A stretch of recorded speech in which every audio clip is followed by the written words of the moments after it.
And this has come to become the largest problem, way beyond any stock market crash, that China probably will ever see. It's that severe. The amount of drop in real estate is incredible in some places. There are vacant. Next person comes in, that's when all of the unrest will be released. And to control that unrest, we've got to get back to basics, China. We are who we are. We're strong. We don't need all this. And they'll likely wall themselves off and try to build from this smaller base and then control that going forward. That's why we are Chinese. We are the best. We will win. We will crush you. Hi, everyone. Welcome to the show. In this interview, we explore the contrast between media headlines and the reality on the ground, shedding light on the differences and similarities between the U.S. and China. We delve into China's economic advantages and the motivation driving its people's hunger for success. Discover the alarming lack of financial literacy, the catastrophic real estate crash, and the enigmatic direction of China's economy in the coming year. We analyze China's economic trajectory in the next year and speculate on the future leadership. Uncover the roots of deep-seated Chinese nationalism and witness the tectonic shift as businesses abandon China, paving the way for neighboring Asian economies to take the reins. The burning question remains, are the Chinese truly unable to integrate into the modern world?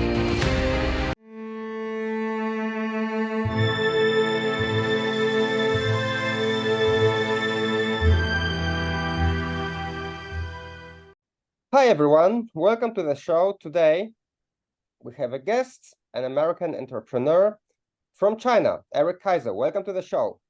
Thank you very much for having me. Erik, please tell us a little bit about yourself, what you're doing in China, and how is life in China these days? I moved to China in January of 2010 and built a life there for 7 years, including meeting my wife there. I manufacture technology and lighting, LED lighting, and I started up a company in China, operated globally, and I have a very good insight into what's happening on the ground there. And my children and family, we travel back there often. We're in New York City right now, but we go back as often as we can. And I have some insights that may be helpful to people that may not be well understood on the outside. Good, yeah, because from your tweets, I can tell you're very positive about China. You praise the business environment. You're saying there is still a future. And, from the Western media, we know quite the opposite. So tell me, how do you see it as an insider? Well, it depends on which part of China we're describing, or which part we're describing. And the reason I say that is because the East is very different from the West. So let's talk about some extreme differences that we can identify, and then we can build off of that. One is the education. Western education and critical thinking and creativity is applauded and supported. In China, it's about memorization and passing a test. The practical application of that information is not really completed ever when they're young. They have to relearn what they need to learn to succeed in a job later. I know this. Why do I know this? Because I've hired hundreds of people, and I've taken probably about 20 people, many of whom all still work for me after 13, 14 years, and had to break them down and educate them on the most basic of simple education that we take for granted here, geometry even. So there's a big difference in education. The governments are different. They're not that different. People think that China is extremely different from the United States, and when you boil down to it, sure there are differences. There's effectively a dictator, and then we have our House and Congress over here. But ultimately, a lot of the outcomes are the same. The privacy, is suspect in the United States. There's credit in China. There's credit in the United States. There are a lot of lookalikes. So in terms of where China is going, China's always going to have a repeat of its own history. It's been around for thousands of years. The culture has a deeply ingrained set of ideology, and they will continue to exist always. The problems that they are going to run into and are running into are a function of being on a global scale. That's really what it is. The world is changing and zigzagging in one direction, they're going in their own direction, and the conflict is really around the economics. The world has come to enjoy China as an inexpensive source of labor and materials. Everyone's become dependent upon it. China has become dependent upon it, but the general ideologies have driven the conflicts. But everybody seems to enjoy the money, which is, at the end of the day, what everybody wants. They want the money. But I know you've done business both in the US and in China. So how do you see it nowadays? Like, where is it easy? Because both countries have problems. Like the US seems to be falling apart. There is a weak leadership. Cities, become shitholes. So in China, it's not that bad, but they have their problems. If you compare both places, obviously you prefer, I guess, China to do business, but how do you see both places? They're trade-offs for everything. Me personally, Erik Kaiser, I am an entrepreneur. I'm a very scrappy, all I do are startups. I come up with ideas, I figure out the market, I look for customers who will pay me, and I execute into those plans. I move extremely fast, and I do the work. The difference is, in China, when I want to move fast, everybody is right there with me. They'll move just as fast, sometimes faster, maybe not as fast, but they'll move at the same pace. In the United States, no, they do not. It takes time and time and time. So when you're looking for speed and supply chain and inexpensive labor and skilled labor, you go to China. You don't go to the United States. And they are motivated, right? They want to work. Extremely. I've never witnessed a group of people who have such a desperation to succeed ever. They don't exist. They are the They're Chinese. hungry for success, right? Yes. They don't care. People have no idea what goes on in China. They think, oh, it's slave labor. No. These people want to work. They want to work. I agree. Yes. They want to work. They don't want to stand in line at Starbucks, or they want to make the money and hold it in their hands and keep going. That's what they want to do. And I think it's easy for us Westerners to say, of course, there is some slave labor, but in general, I think the majority just wants to succeed. And it's kind of easier for us to say, oh, they do this because they are slaves. How about if they're really motivated and ambitious, and we in the West are not? That's precisely what it is. If you want to really draw a very clear understanding, yes. If you think about the proto-United States, the very early years of the United States establishing itself, the United States attracted people from around the world, every country, every culture. The people who came to the United States, who left their own villages, their own homes, went on a trek, went to the United States, had a mind of improving their own lives, their own outcomes, and being entrepreneurial. That mix built the United States so rapidly, and you can't touch it. You can't poke sticks at it. You can say it's falling apart. You never bet against the United States, because betting against the United States is betting against the best of every single country that's ever existed. That's what you're doing. In China, where we are, it's a place called Shenzhen, which is across from Hong Kong. 35 years ago, 40 years ago, it was just a plain fishing village. Mangroves, people picking their teeth, looking for a fish. That's all that was there. Now it's a bustling metropolis. Why? Because China wanted to generate activity in Shenzhen, and what they did is they offered incentives to anybody in the entire country, similar to the United States, people coming from all over the world to the United States. People came with entrepreneurial activity in their mind from all over China to Shenzhen to make it. So Shenzhen is now a natural little America, if you think about it in terms of its entrepreneurial DNA, where it's extremely entrepreneurial.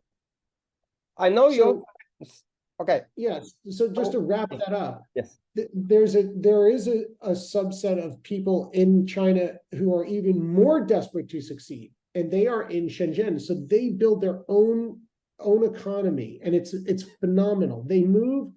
Nobody moves faster than the people in Shenzhen. I've never seen it. Nobody moves faster. Liking and subscribing is greatly appreciated, and it helps me keep this channel going. My goal is to spread the opinions and experience of the best people in this industry. You also have some very interesting things to say about the real estate, like how totally different they approach the whole thing than we in the West. Yes, financial literacy in Asia is mostly absent. In the United States, financial literacy happens usually in high school, then through college, and then after you understand, you get a mortgage, you understand how much your home is. If you buy an investment property, you generally have information about how much money you should be making in return on your money. In China, there has not been financial literacy because there has not been a reason to have financial literacy, right? The hangover from the Mao era, no one was teaching financial literacy during Mao. So generations passed, and the government in China has encouraged people to buy real estate. They want you to buy real estate because that's a very important part of the economy. The problem with that is the government encouraged people to buy the real estate. The people bought the real estate, but it's all predicated on real estate always going up. It's complete news to the Chinese that real estate can go down. They have cognitive dissonance. They don't understand because all they ever knew is going up, and now it's going down, and they don't know what to believe or do because they don't have the financial literacy. And most of the wealth of Chinese families are in real estate. They bought indiscriminately. They don't buy because they look at a financial analysis and say, okay, I'll have a tenant, I'll rent it for this, my mortgage is this amount, I'll be left over with this is this amount of return on my initial capital, with hope I'll get increases over years. They think buy, it will go up, we get rich.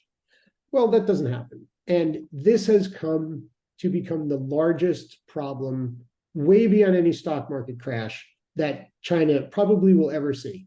It's that severe. The amount of drop in real estate is incredible in some places. There are vacant buildings. Banks are holding non-performing loans.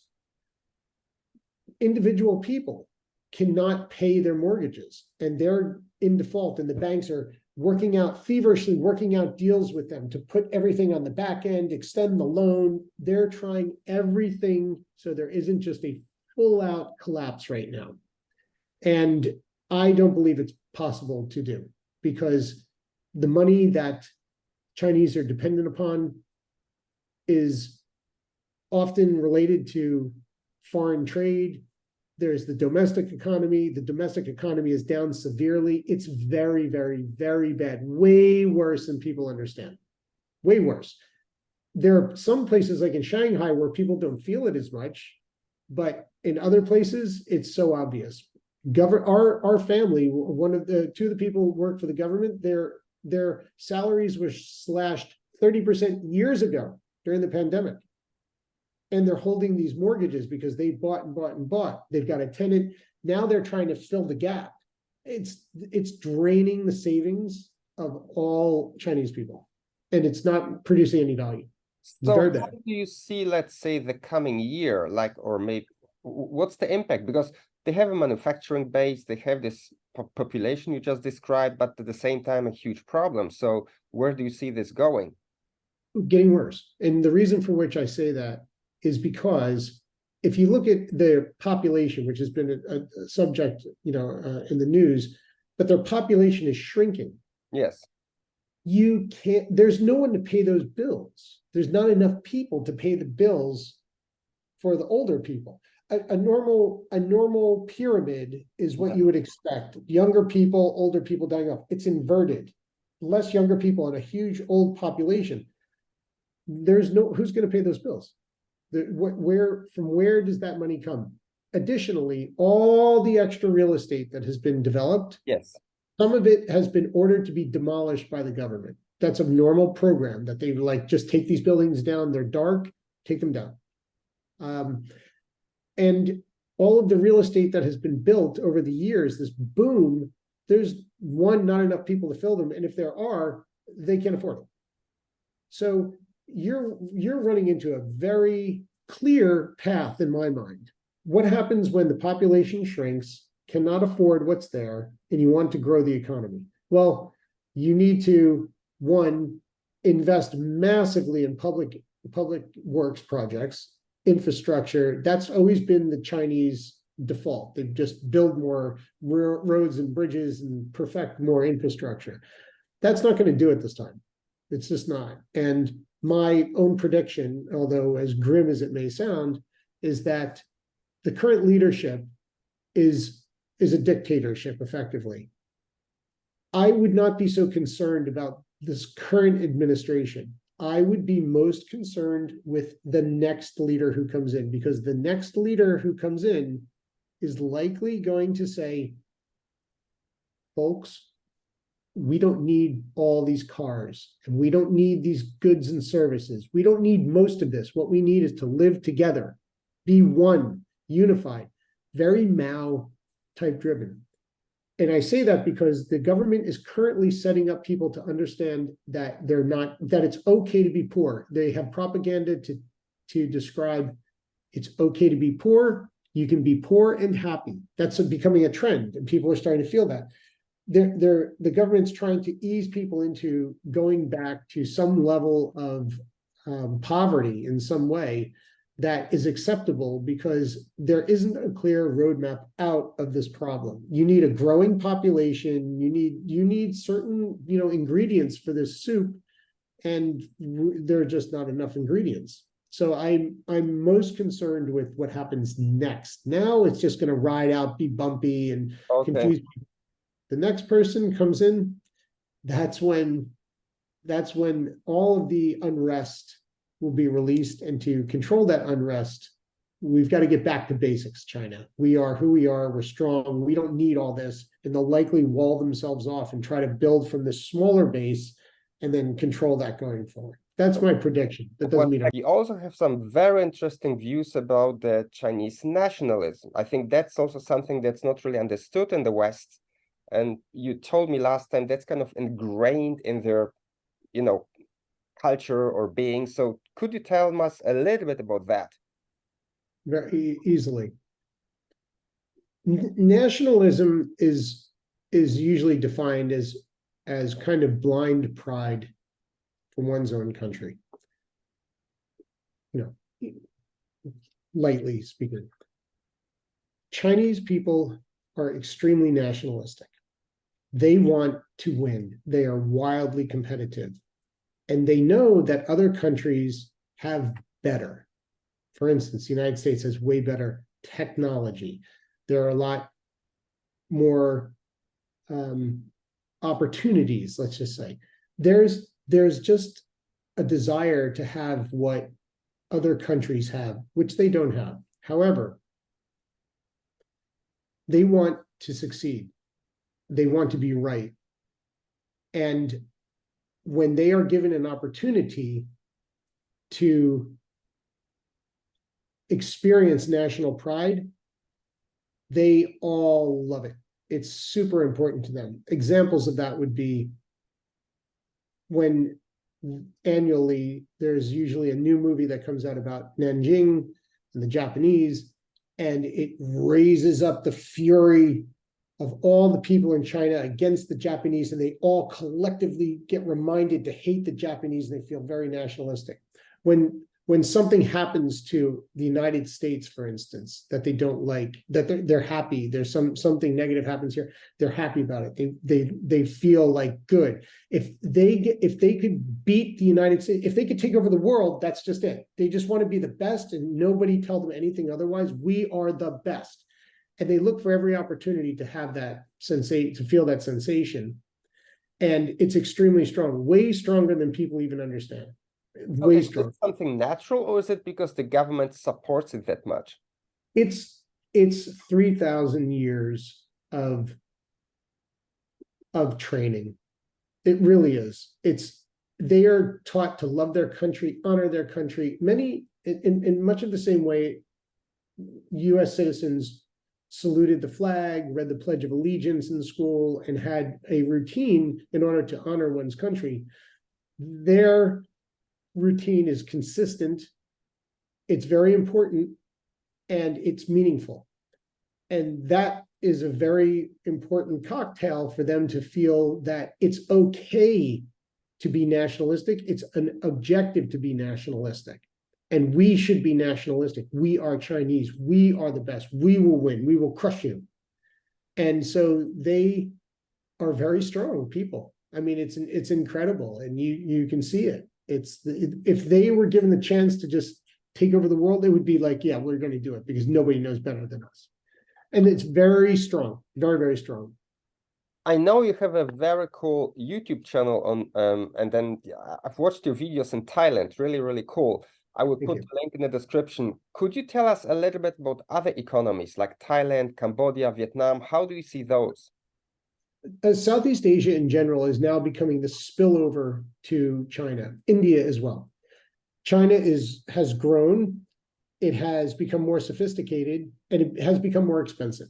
So when outside companies want to use Chinese manufacturing still, the Chinese still need to be competitive. Well, guess what? As your economy increases and your labor costs go up, you become more expensive. And so people start looking elsewhere. One of the places where the Chinese look is Vietnam, some in Laos, some in Burma, sadly, Cambodia and Thailand, and then they'll continue down and throughout, Indonesia. And what you'll find are very stark differences to the Chinese way of working and the Chinese way of life in these different countries, which which doesn't always produce the best result. Examples.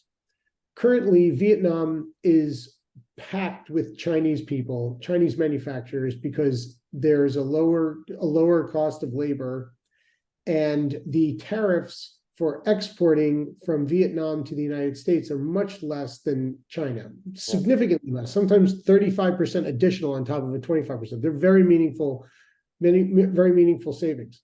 So the Chinese set up shop in Vietnam, for instance. That's where they go first. They don't go to Cambodia first. They don't go to Laos. They don't go to Burma. They don't go to Thailand. They go to Vietnam first. It's a border country right there. It's right to the south. It's easy to get to. And the Vietnamese are most like, quote unquote, the Chinese. So it's easy for them to kind of set up shop. But the Vietnamese are not the Chinese. The men are not, the women run the country. The men are lazy. It's just, I know these are giant stereotypes, but this is what you get when you go there. And so the Chinese have to import people into Vietnam in order to do some of that work as well and work off of those economies. Okay, so Vietnam is filled up. It's brimming with activity. So it spills over into Cambodia. When you go to Cambodia, it's much more corrupt. When you go to Laos, it's much more corrupt. When you go to Burma, it's way more corrupt. When you go to Thailand, it is not as corrupt. So the Chinese have a difficulty also with the level of corruption, because if they are not the ones who are engaged in the promotion of it in order to get what they want, they are then at risk. Yes. So it becomes slower to move out into other regions. So Vietnam continues to dominate that region. And there are just clear differences between the ideology of the workers, the skill sets, and effectively Southeast Asia is being trained by Chinese manufacturing. Well, that's interesting, because you said it spilled over from China to Vietnam, and now from Vietnam to Laos, Cambodia. So they will be Laos, yeah. Yes. Second, third tier beneficiaries from China's success. Yes, absolutely. Yes. And they need to. Also to India, surprisingly, that the cost of labor in India is even cheaper than China, and there's skilled labor, and they're going into places like southern India as well, because they consider one day moving your shop to another country there. I'm an opportunist, and I I am going to go wherever I'm able to get the best return on all of my energy and time and money. There is nothing that beats China for me. We've looked at manufacturing in Mexico. We've looked at manufacturing in the United States. What a waste of time, because all the materials come from China. So what's the point of importing it all just to assemble it here? When you have it all there, you might as well just finish assembling it there. And the supply chain in China, there's nothing like it. There's just nothing like it. So even Mexico can't really compete. Like there is some talk you read in the media that maybe Mexico could, again, it could spill over to Mexico, but that's not really like it's not really doable on a big scale. On big scale, no. On specific categories, yes. Okay. I think because you have NAFTA, you've got ease of shipping, you've got a lot of value, but in that region, however, it's hard to continue to import from China to Mexico and then assemble. Like there's a trade-off again, and I think in some categories Mexico is ideal, but I don't believe that overall, in terms of mass scale, they could ever compete with China. No one can. It's too massive, way too massive. Dear viewers, help us overcome algorithm suppression by liking, commenting, and sharing this important content, especially since we talk to world's top experts. So that's what I'm thinking. Like, on one hand, they have all this manufacturing base, the people, and then the few decades of experience. On the other hand, they're really doing badly. So that's what I'm trying to figure out. So there would be a crisis, but do you think they could overcome it, or then the next administration after Xi Jinping could also destroy it? Where do you see this going within the next decade or two? I know I kind of asked you this, but I'm really curious when I listen to this.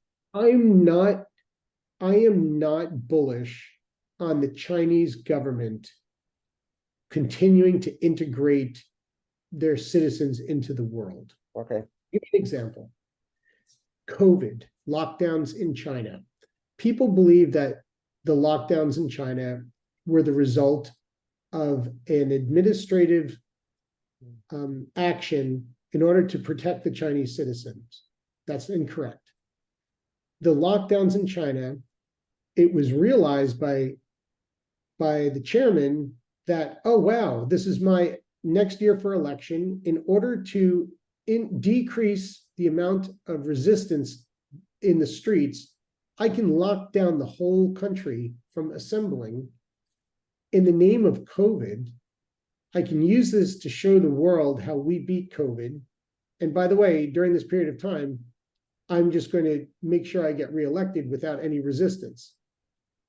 And I said this to my wife. I said, you watch. As soon as he's elected, he's not going to care what happens.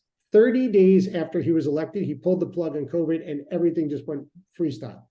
So does it mean that there was so much resistance, like that he really feared? Yes, absolutely. There has been resistance. No question about it. Resistance occurs when the price of food goes up and becomes unaffordable. That's the primary. And that's when people get agitated. And when there's unemployment. So if you have that combination, it's very volatile. So the government knows this is very historic. It's not news. So their objective is to make sure to keep the food prices as low as they can possibly keep it, and to keep people employed. If you don't have those two, then you start getting uprising. People get dissatisfied. They want change. They want to go back to something that was better. And so as this rolls out going forward, to answer your question, like, what do I see happening? Can they get out of this, was your question. Can they recover from this? Yeah. They can recover from some of this. The problem is the integration of their people into the rest of the world is the problem. They're trying to cut them off from everything, where you need the people integrated to build up and go forward. The more that you wall them off through the internet, through the news, through all this, you end up just with an insular domestic economy that has a strange understanding of what goes on the outside, and they're going to continually misstep. AI is accelerating this problem.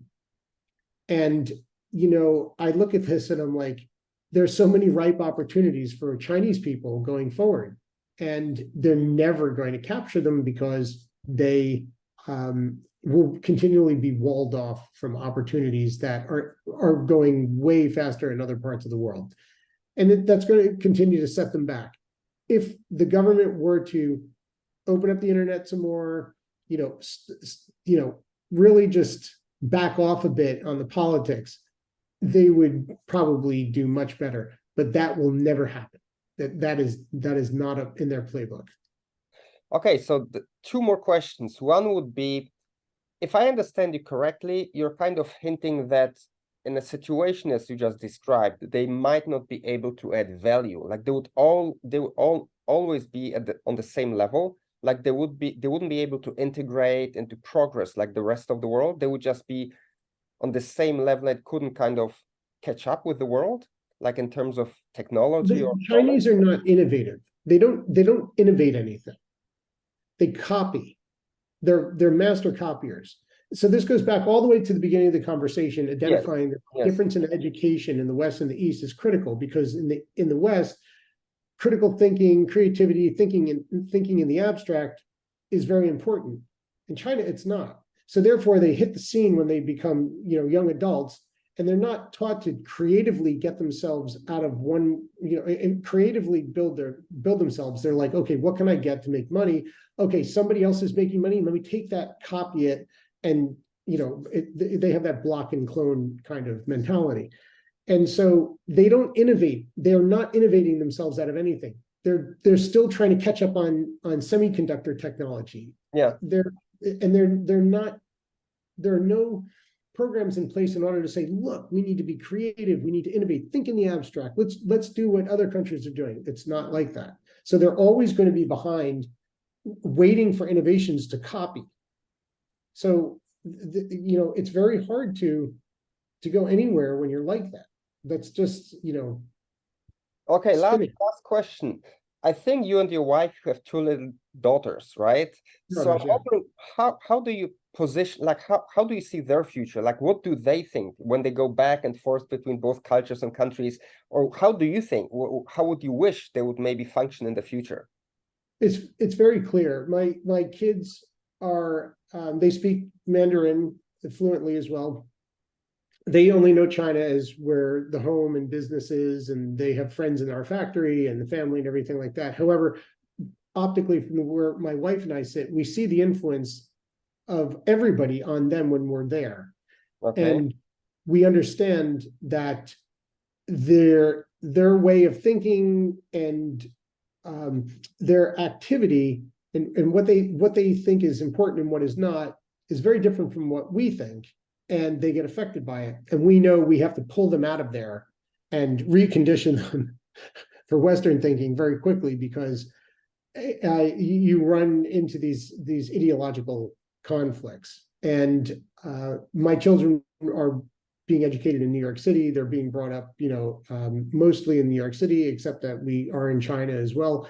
They get to taste both sides of the world, but ultimately they're going to think and be have Western brains, and that will allow them to see what their opportunities will be when they go to China, because they'll have the opportunity to integrate into society perfectly if they feel like it, and command, using their Western critical thinking skills, which is going to be really interesting. So although it's a little young, they're a little young to tell what their interests will be. One of them will likely be running the company at some point, and having that connection and understanding differences will be very important. Erik, thank you so much for your time. Really, I appreciate it very much. It was very insightful. Yeah, it's my pleasure. And it's nice to have this communication. And whenever you need to have this type of conversation, I'm always willing. Fantastic. Thank you so much. You're very welcome. Thank you.